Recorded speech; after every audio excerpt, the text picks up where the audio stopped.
If you were a pizza delivery driver, how would scissors benefit you? Hi everyone, I'm Emily the Career Catalyst, and today, as you might have guessed, we're going to talk about tricky or weird interview questions. Now, I can understand why people say this. People often tell me that a lot of interview questions are completely pointless. But I'm going to tell you this. In general, you are really unlikely to get asked a question in an interview that has no meaning.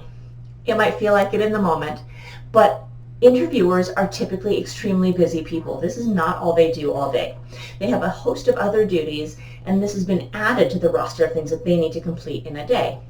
That typically adds up to them not asking you something that they don't genuinely want the answer to. So start there, come at it with that lens, and see if you can kind of talk yourself into calming down when you have to answer a question.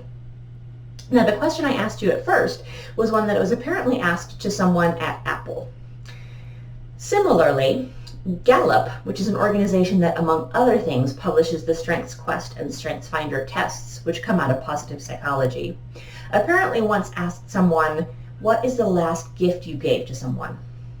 So let's think about those two questions for just a moment here. Apple, innovator, creator of fancy new iPhones and technology and things that never existed before, probably wants innovators. So a question like the scissors question will really help you get at that. Are you a creative thinker? What are some thoughts that you have that probably nobody has ever had before? How creative is your answer?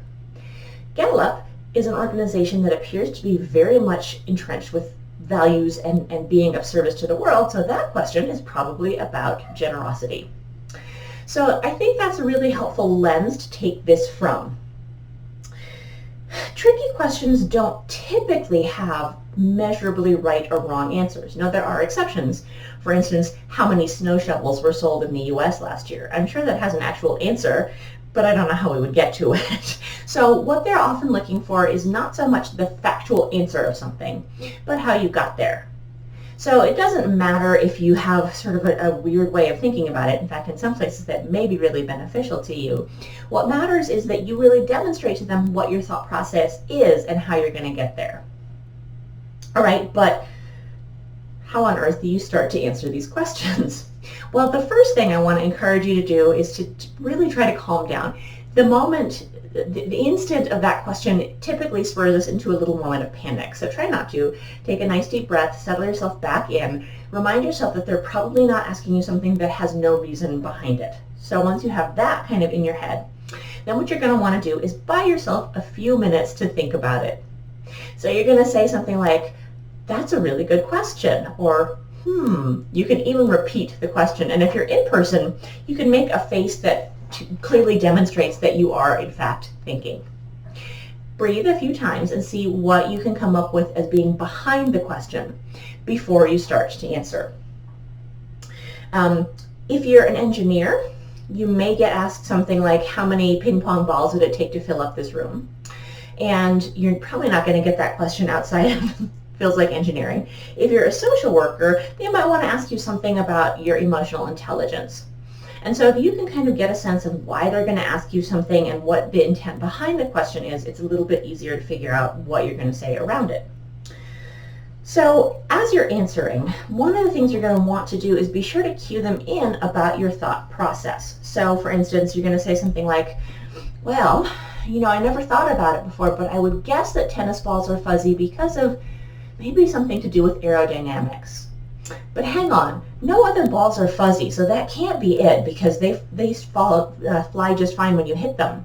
So I'm going to say instead that because tennis balls are designed to be hit repeatedly over the course of a single match, it must have something to do with the fuzz being softer on the tennis racket, right? So you kind of talk them through how you got there.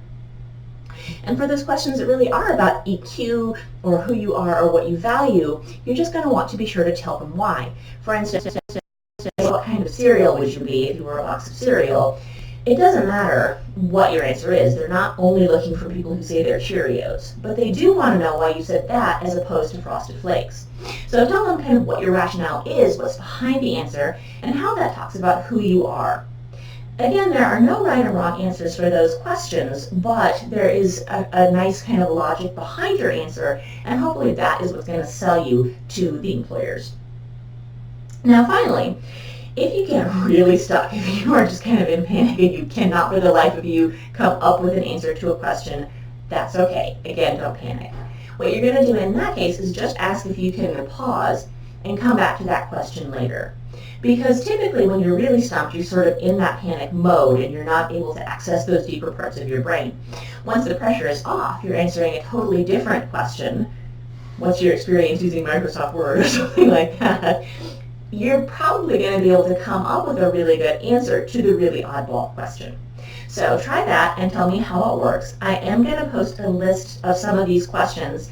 This is from Glassdoor, and these are apparently questions that people really got asked in interviews. So what I want you to do is read through some of these questions and see if you can figure out both why they're being asked and what some good approaches might be to these questions. All right, thank you so much for listening. Be sure to tune in next week when we are going to talk about illegal interview questions. How do you identify them? How do you answer them? What do you even do in a situation when you're asked something that you really shouldn't be? And remember, I'm still running my fall special, so if you want to learn more about it, go to my webpage. The link is right here. All right, everyone, have a good week, and I will see you next time.